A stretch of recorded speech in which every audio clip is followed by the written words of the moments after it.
Isang paalala, ang video na ito ay ayon lamang sa aking sariling pananaliksik. Hindi ko nais na pilitin ang sino man na maniwala sa videong inyong matutunghayan. Kung hindi kayo kumbinsido sa mga impormasyon at taliwas ang inyong paniniwala sa kaalamang aking ilalahad, maaari kayong gumawa ng sarili ninyong pagsisiyasat para sa inyong kakontentuhan. Ang videong ito ay gabay lamang sa mas malalim na kaalaman at pag-intindi at hindi gawa ng isang profesional. Naniniwala ako na malaya tayong magbigay ng opinyon at suhestyon bilang malayang mamamayan ng Pilipinas. Maraming salamat. Si Alexei Navalny, napakarami nitong titulo. Numero 1 kritiko ni Putin, leader ng oposisyon ng Russia, aktivista at kilala ng ilan na nag-iisang tao na may napakarami umanong buhay. Pero ngayon, ang lahat ng ito ay nawakasan na at tuluyan ng natapos. Si Alexei Navalny na nag-iisang taong kinatatakutan ni Vladimir Putin ay pumanaw na. Siya ay kasalukuyan nakapiit sa Arctic Circle at hindi pa rin matiyak ang tunay na dahilan ng pagkamatay nito. Ayon sa Kremlin, natural cause umano ang ikinamatay ni Navalny, subalit hindi dito sumasang-ayon ang ina nito. Tila naging limitado din ang naging mga pahayag ng mga eksperto na sumuri sa katawan ni Navalny. Ayon sa ilang lumabas na balita, bigla umanong inatake ng sakit si Navalny habang ito ay naglalakad sa loob ng bilangguan. Bumagsak ito sa lapag at umabot ng kalahating oras para ito ay subukang isalba, subalit hindi sila nagtagumpay at binawian din ito ng buhay. Namatay umano ito dahil sa komplikasyon sa kanyang sakit. Ito ay ayon sa panig ng Russia, subalit kumalat ang isang video na nakunan isang araw bago siya mamatay. Sa video na ito ay kasalukuyang umaattend ng hearing si Navalny. Makikita din na wala itong bahid na may iniinda itong sakit o karamdaman. Masigla, maliksi at masaya siyang humarap sa korte. Я жду, я вам отправлю номер своего лицевого счета, чтобы вы с вашей огромной зарплаты федерального судьи подогревали мой лицевой счет, потому что деньги у меня заканчиваются. Благодаря вашим решениям они закончатся еще быстрее. Так что присылайте. Хотя завтра тоже там скидывайте все зоны. Maayos ang kanyang kalagayan at nakangiti, subalit bakit biglang kinabukasan ay binawian ito ng buhay? Ano nga bang totoong nangyari sa kanya? Ayon sa Russia, ito ay dahil sa komplikasyon sa kanyang sakit pero marami ang hindi ito pinaniniwalaan. Ayon sa Estados Unidos, si Vladimir Putin umano ang nagpapatay kay Navalny. Nanghihingi naman ng klarifikasyon ang bansang Espanya sa totoong naging sanhi ng pagkamatay ni Navalny. Ayon naman sa NATO, ang tanong na ito ay dapat sagutin ng seryoso ng Russia. Russia's responsible for this. We'll be talking to many other countries concerned about Alexei Navalny, especially if these reports bear out to be true. I am deeply saddened and concerned about the reports coming from Russia that Alexei Navalny is dead. Putin's Russia imprisoned him, trumped up charges against him, poisoned him, sent him to a Arctic penal colony, and now he's tragically died. Ayon din kay Volodymyr Zelensky, ang pangulo ng bansang Ukraine, namatay umano si Navalny sa poder ng Russia kaya sigurado na sinadya ito ni Putin. Maraming pare-parehong mga testamento ang nagsasabi na si Putin umano ang may kagagawa ng pagpaslang sa kanyang numero 1 kritiko, hanggang sa kasalukuyan ay malaking palaisipan pa rin ito para sa marami. Kung ano o sino at paano nga bang namatay ang isang Alexei Navalny na nasa kamay ng mga Russia. Dahil na din dito, inanunsyo ng Estados Unidos ang planong pagpapataw ng mahigit sa 500 bagong sanctions laban sa Russia dahil sa patuloy nitong pag-atake sa Ukraine at pagkasawi ng opposition leader na si Alexei Navalny. Kabilang narito ang hakbang laban sa main card payment system, financial at military institution at mga opisyal ng Russia na sangkot sa pagkakabilanggo ni Navalny. Maging ang European Union o EU ay nag-anunsyo rin ng bagong sanksyon sa Russia tulad na lamang ng access nito sa military technology. Pero sino nga ba si Alexei Navalny at bakit ganun na lang ang takot dito ni Vladimir Putin? Si Alexei Navalny ay isang Russian opposition leader na dahil sa kanyang matinding pagsisiwalat ng mga nasa likod ng telon ng kanilang gobyerno, nagkaroon pa noon ng insidente na nilason siya sa eroplano habang siya ay pauwi ng Moscow. Dinala siya sa pinakamalapit na ospital, subalit bantay sarado siya ng mga gwardya mula sa gobyerno ng Russia. kahit ang kanyang asawa ay hindi hinahayaang basta-basta makalapit kay Navalny. Dahil sa tila hindi ligtas ang pakiramdam ng kanyang asawa sa naturang ospital, ay napagdesisyon na ilipat siya sa isang ospital sa labas ng Russia. Sa bagong ospital na pinagdalhan sa kanya sa Berlin, napagtanto ng mga doktor na ang lason na ginamit kay Navalny ay isang uri ng lason na inimbento noon ng isang Soviet scientist. Ang lason na ito ay ginagamit noon upang pumatay ng mga espiya at mga double agents na kalaban ng Soviet Union. Pero bakit nga ba nagawang lasunin si Navalny? Sino ba ang taong ito? Si Navalny ay nakatutok sa pagsisiwalat ng mga tunay na nangyayari sa kanilang bansa.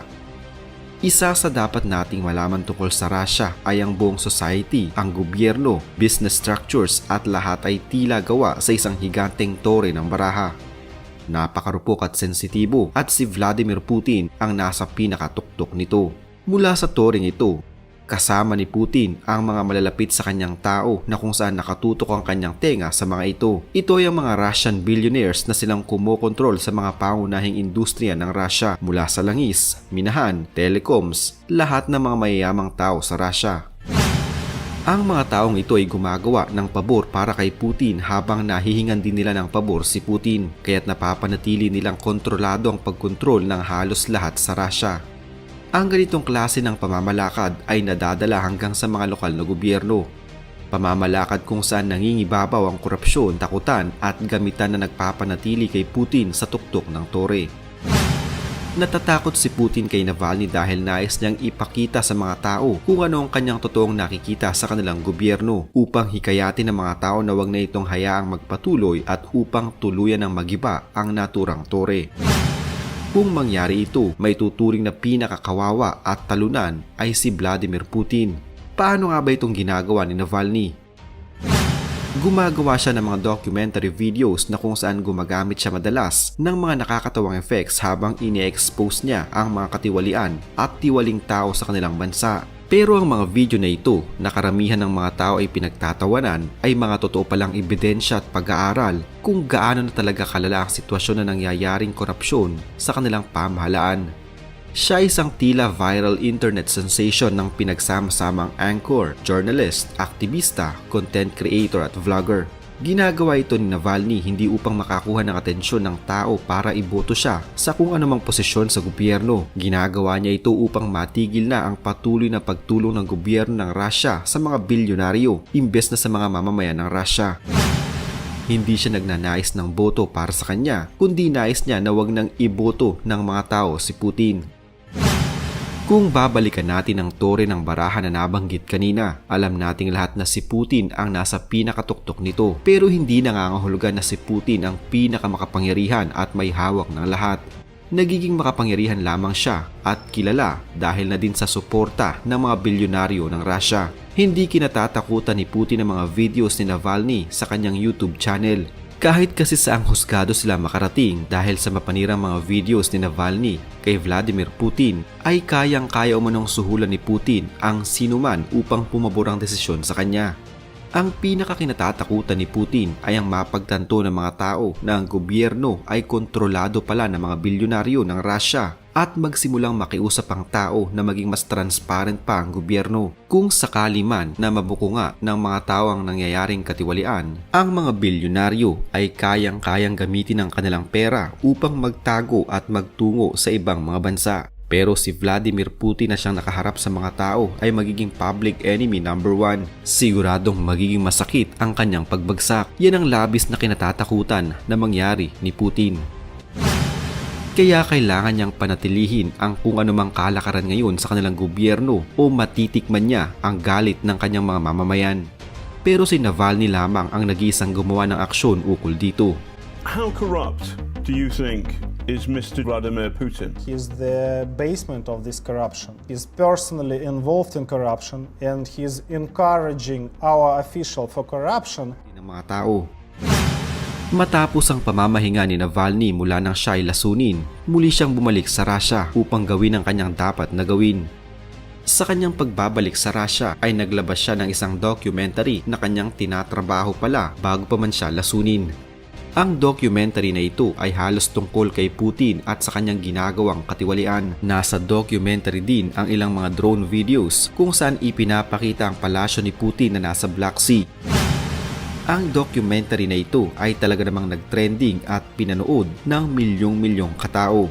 May isang parte ang video kung saan nagpunta si Navalny at ang kanyang mga kasama sa Black Sea sakay ng isang bangka kung saan nagpalipad sila ng drone at pinalipad ito sa taas ng palasyo ni Putin. Ipinakita niya ang detalyadong laman ng palasyo at kung gaano ito kagrandioso bilang tahanan ni Vladimir Putin. Hindi umano ito pag-aari ni Putin subalit siya ang pinaka nakikinabang dito. Pagdating ni Navalny sa Moscow mula sa pagkakalason sa kanya ay agad din siyang inaresto dahil umano sa pag-violate niya sa parole sa kanyang mga naunang naging kaso na isinampa sa kanya ng mga taong ayaw sa kanya. Sinabi sa kanya na dapat niyang i-report ang parole subalit hindi niya ito nagawa dahil sa pagkakakoma niya sa pagkakalason sa kanya ng gobyerno ng Russia. Dahil sa pagkakaaresto kay Navalny, marami ang mga nagprotesta. Pilit silang pinigilan ng mga alagad ng batas subalit hindi sila mapigilan hanggang sa dumating na sa punto ng sakitan at nadamay pati ang mga mamamahayag.